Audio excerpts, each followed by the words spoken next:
नमस्कार साथियों, स्वागत है सिलेक्शन गुरुजी ऑनलाइन यूट्यूब चैनल के constable tradesman practice session batch में, जुनून बैच में।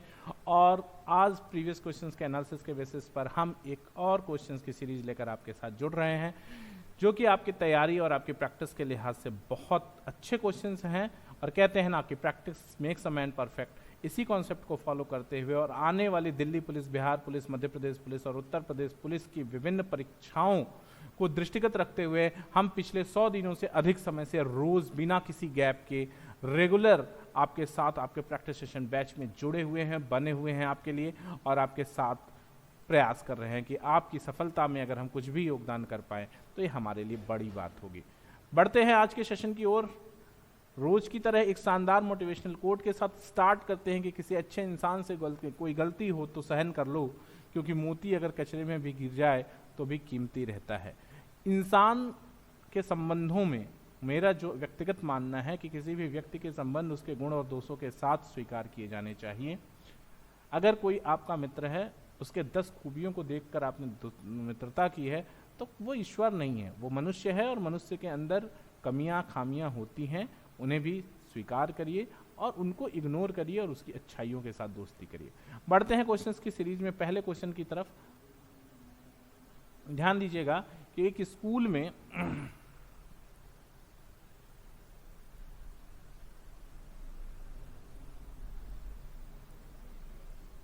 एक स्कूल में 110 लड़कों और 1/10 लड़कों और 1/4 लड़कियों की संख्या बराबर है तथा 5/8 लड़कियों और लड़कों की संख्या बराबर 1/4 है। उस स्कूल में लड़कों और लड़कियों का अनुपात क्या है? चाहे आप सवाल ऊपर वाले पहले लाइन वाले डेटा से लगा लीजिए, चाहे दूसरे वाले डेटा से लगा लीजिए, आंसर आपको सेम ही मिलना है। ये देख लो, पहला डेटा कह रहे हैं कि 1/10 लड़के, किसी स्कूल के 1/10 लड़के बराबर हैं 1/4 लड़कियों के। तो लड़के और लड़कियों का अनुपात B/G is equal to 10/4 is equal to 5/2 होगा, और यही आपका रेशियो हो जाएगा 5:2। ऑप्शन बी सही है। दूसरे वाले से भी आप चेक करते हैं कि 5 ये तो यहीं से आंसर निकल गया, दूसरा वाला भी डेटा वही है, 5/8G is equal to 1/4B, या यूँ कह सकते हैं कि B/G is equal to 5/8 into 4/1। Solve कर लेंगे तो ये आ जाएगा 5/2, यानी 5:2। क्लियर है? आपका बी ऑप्शन करेक्ट है। अगला क्वेश्चन ध्यान दीजिएगा, 8 संख्याओं का औसत 27 है। यदि प्रत्येक संख्या को 8 से गुणा किया जाए तो नया औसत क्या होगा? बहुत सिंपल सवाल है। अगर किसी भी संख्या में किसी 8 संख्याओं की सीरीज का औसत 8 संख्याओं की सीरीज का औसत 27 है और प्रत्येक संख्या में 8 से गुणा कर रहे हैं, तो औसत भी 8 गुना बढ़ जाएगा। 8 7 56, 6 5, 8 दूनी 16, 5 21, 216। डी ऑप्शन आपका करेक्ट होगा। अगला क्वेश्चन ध्यान दीजिएगा कि एक प्रेप स्कूल में 50 छात्रों के बीच 30 लड़कियों का औसत वजन 16 किग्रा और शेष छात्रों का वजन 15.5 किग्रा है। कक्षा में सभी छात्रों का औसत वजन 30 का वजन 16, शेष बचे 20 का वजन 15.5 और बटा कितना 50, टोटल नंबर 50। तो 480 और प्लस ये खत्म हो जाएगा 155, 200, 150, 310, 310 बटा 50 बराबर। सॉल्व करेंगे जब आप इसको तो 4 3 790 बटा 50, यानी अब इसको अगर आप सॉल्व करेंगे तो 79/5, यानी 15×5 75 हो गया, 15×5 15.8 आपका आंसर आ जाएगा। बी ऑप्शन करेक्ट हो जाएगा। अगला क्वेश्चन ध्यान दीजिएगा, एक पति और एक पत्नी की औसत आयु उसके विवाह के समय 23 वर्ष थी। ध्यान से समझिएगा, अगर बहुत तेज चल रहा है तो वीडियो को पॉज करके दोबारा समझने की कोशिश करिएगा। एक पति और एक पत्नी की औसत आयु उसके विवाह के समय 23 वर्ष थी। 5 वर्ष बाद उनके 1 वर्ष का बच्चा था। जिस समय बच्चे का जन्म हुआ उस समय तीनों सदस्यों के परिवार की आयु, औसत आयु क्या थी? ध्यान से समझिएगा, जब कोई आदमी है, ये हस्बैंड है, ये वाइफ है, और शादी के समय इनका औसत 23 है, यानी योग कितना है 46। जब बच्चा हुआ, कह रहे हैं 5 वर्ष बाद 1 वर्ष का बच्चा था।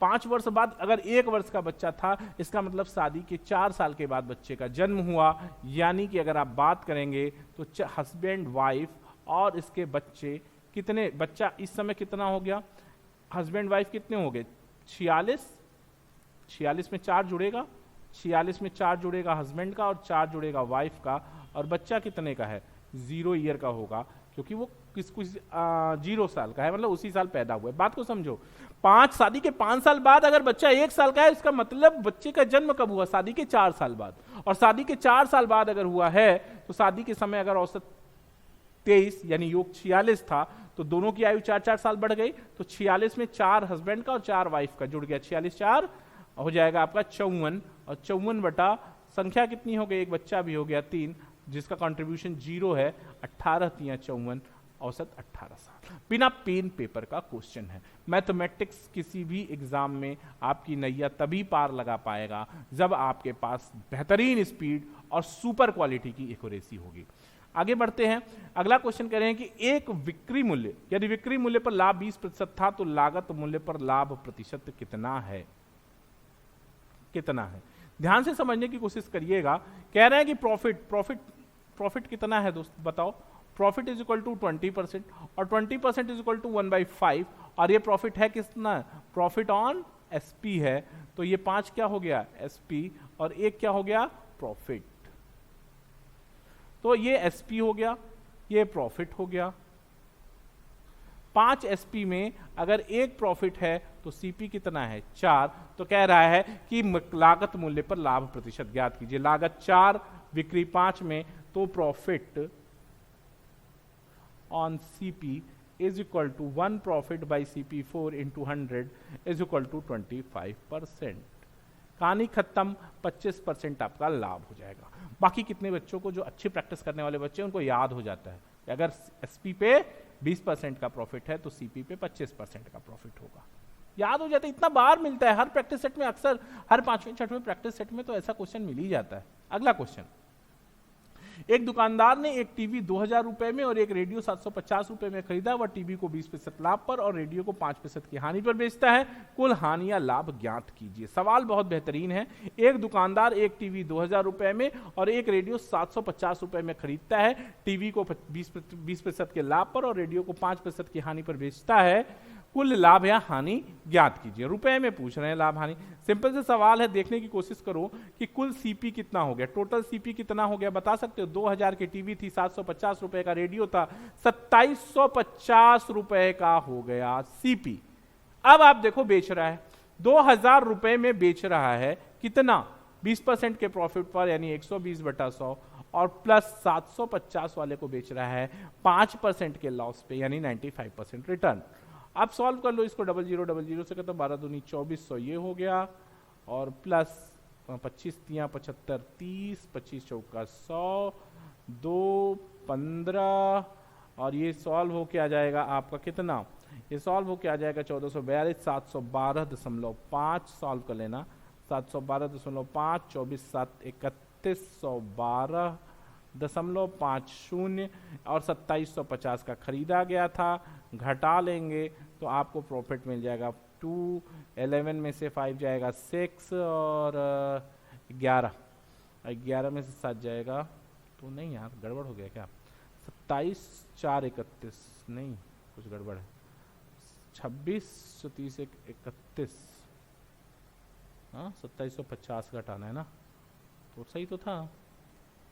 362 कैसे आएगा देखो, अच्छा हाँ ये 10 है ठीक, 362.50 इसका आंसर हो जाएगा।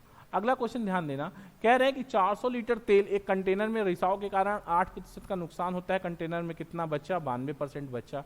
400 का 92% या 400 में से 32 घटा दोगे आप तो वो ज्यादा है। 400 का 92% निकालने से अच्छा है कि 400 में से 400 का 8% 32 घटा दोगे तो 368, ये आपका आंसर हो गया। अगला क्वेश्चन है, एक चुनाव में 3 प्रत्याशियों ने चुनाव लड़ा, पहले प्रत्याशी को 40%, दूसरे प्रत्याशी को 36% मत मिले। ध्यान से समझना, एक चुनाव में 3 प्रत्याशियों ने चुनाव लड़ा, एक प्रत्याशी को 40%, दूसरे प्रत्याशी को 36% मत मिले। यदि मतों की कुल संख्या 36,000 थी तो तीसरे को कितने मिले। अब ध्यान दो, टोटल वोट 100% में से पहले वाले को कितना मिला 40%, दूसरे वाले को 36% यानी कुल 76% मत मिल गए। तो तीसरे को कितना मिलेगा, 100 माइनस 76 बराबर 24% मत मिलेगा। और टोटल मत अगर 36,000 है तो इसका 24% आप निकाल लो, 0000 से ख़त्म हो जाएगा, और ये जब आप सॉल्व कर लेंगे तो ये आपको मिल जाएगा 8600, ये सॉल्व कर लीजिएगा 8640, ये आपका इतना मत तीसरे उम्मीदवार को मिलेगा। अगला क्वेश्चन कह रहे हैं कि 120 मीटर लंबी ट्रेन एक टेलीग्राफ के खंभे से एक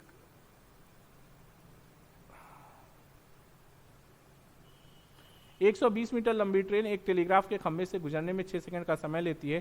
ट्रेन की गति कितनी? ट्रेन की गति कितनी हो जाएगी? चाल बराबर दूरी बटा समय, 120 बटा 6 गुणित 18 बटा 5, 6 त्रिक 18, 24 50 120 और 24 तिया 72 kmph per hour, first option.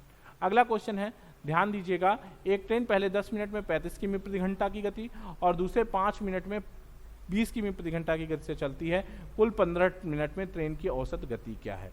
तो आपको पता है ना, क्वेश्चन थोड़ा सा बड़ा कर दे रहा हूँ आपके लिए, पढ़ लीजिए, फिर लगाने के लिए थोड़ा जगह चाहिए, पढ़ दे रहा हूँ आपके लिए कि एक ट्रेन पहले 10 मिनट 35 किमी प्रति घंटा की गति से, ठीक है, और दूसरे 5 मिनट में 20 किमी प्रति घंटा की गति से चलती है।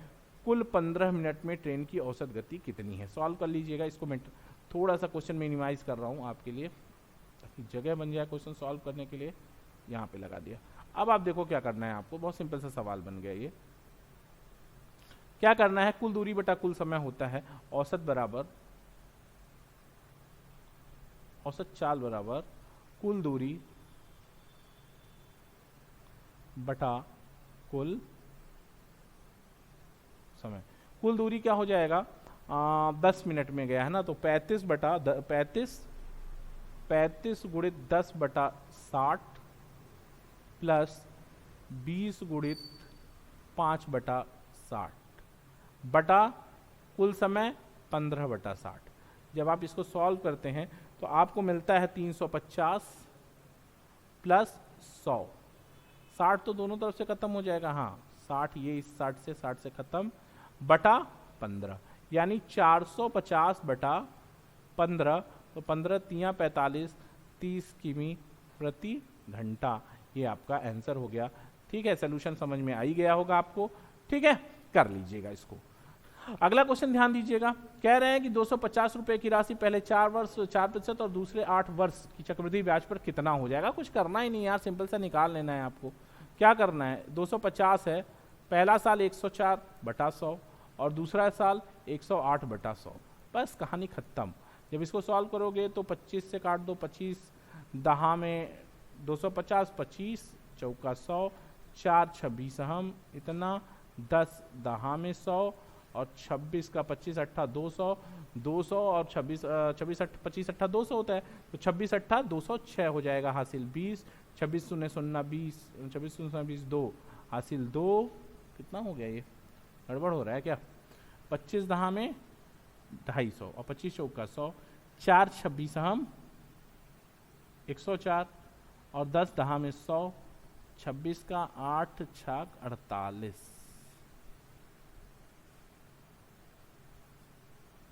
अच्छा 48 ना, कहने का सेंस ये है कि एक ही अंक दशमलव लगना है।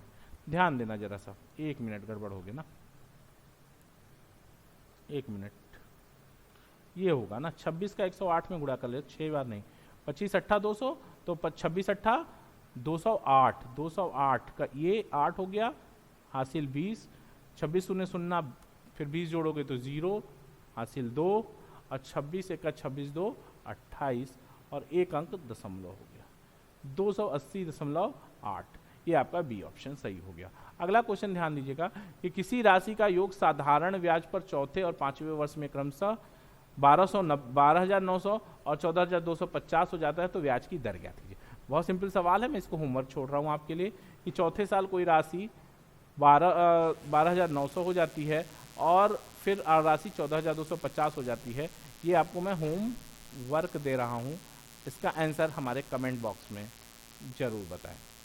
ठीक है, अगला क्वेश्चन ध्यान दीजिएगा, कह रहे हैं इसका सही मान कितना होगा?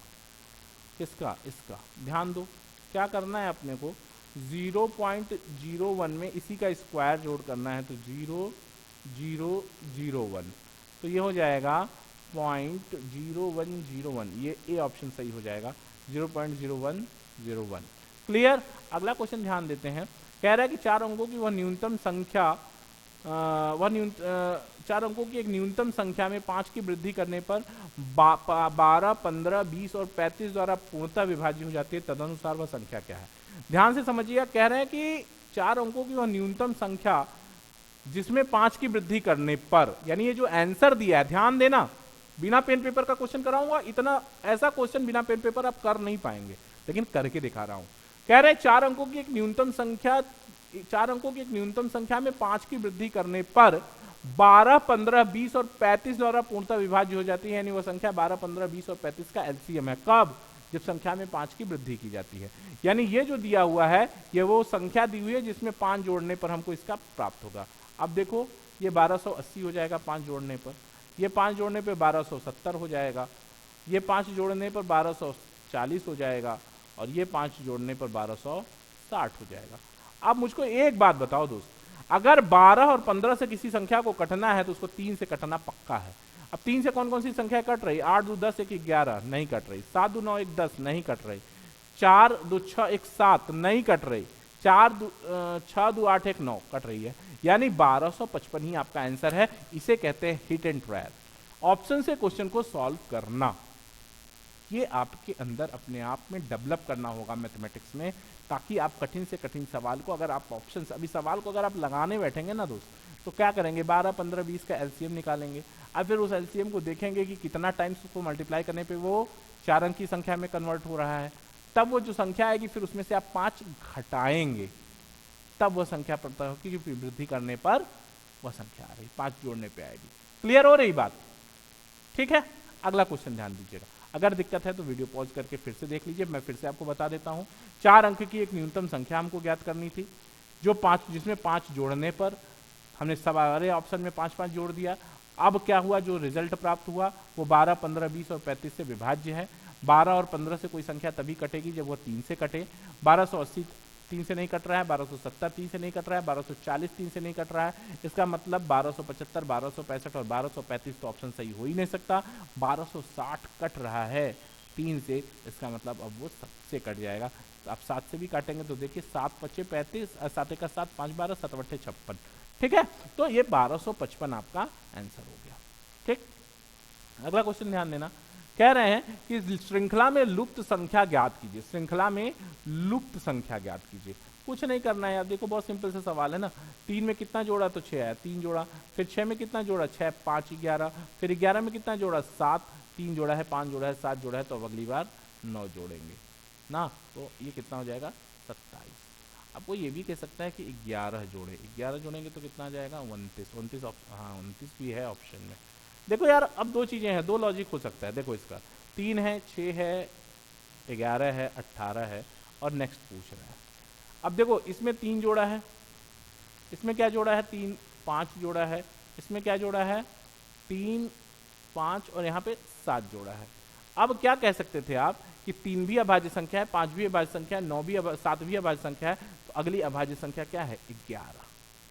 यहाँ तो 2 2 का अंतर करके जोड़ा है वो ठीक बात है, लेकिन 3 5 7 में एक बात कॉमन है कि सब प्राइम नंबर है। देखो आप अगर 9 जोड़ोगे तो 27 आएगा आंसर, ये पक्का है। जैसे ही आप 9 जोड़ोगे आंसर कितना मिल जाएगा आपको 27, ऑप्शन में भी है, हो सकता है आप टिक भी मार दें, लेकिन यहाँ लॉजिक ये है ना कि ये सही आंसर नहीं होगा, 27 आपका सही आंसर नहीं होगा। यहाँ आपको जोड़ना क्या है 9 नहीं 11, यानी ये कितना हो जाएगा 29, और आपका ऑप्शन ए सही हो जाएगा। इतनी बात क्लियर है? इन सब चीजों का ध्यान रखना होता है। जैसे ही आप मेरा 9 जोड़ के 27 आंसर मार के चले आएंगे और आपका मामला सब हो जाएगा उल्टा। अगला क्वेश्चन ध्यान दीजिएगा, कह रहे हैं कि 8 व्यक्ति एक मकान का रंग लेपन 5 दिनों में कर सकते हैं, तदनुसार उसी मकान का रंग लेपन 4 दिनों में करने के लिए कितने आदमी चाहिए? ऑप्शन है 10। खत्म कहानी। 8 आदमी 5 दिन, तो 4 दिन में कितना आदमी, 4 दिन में कितना आदमी, 4 दूनी 8, 10 दिन 10 आदमी, m बराबर 10। ये हो गया सिलेक्शन गुरुजी के प्रैक्टिस सेशन बैच में। आज इतना ही। सेशन आपको कैसा लगा कमेंट करके जरूर बताइएगा, और कोई दिक्कत समस्या है अगर आपको मैथमेटिक्स से रिलेटेड तो हमारे नंबर पर आप कंसल्ट कर सकते हैं, हमें हमारे कमेंट बॉक्स में बता सकते हैं कि क्या दिक्कत है, हम उसे किसी भी हर लेवल से सॉल्व करने की कोशिश करेंगे।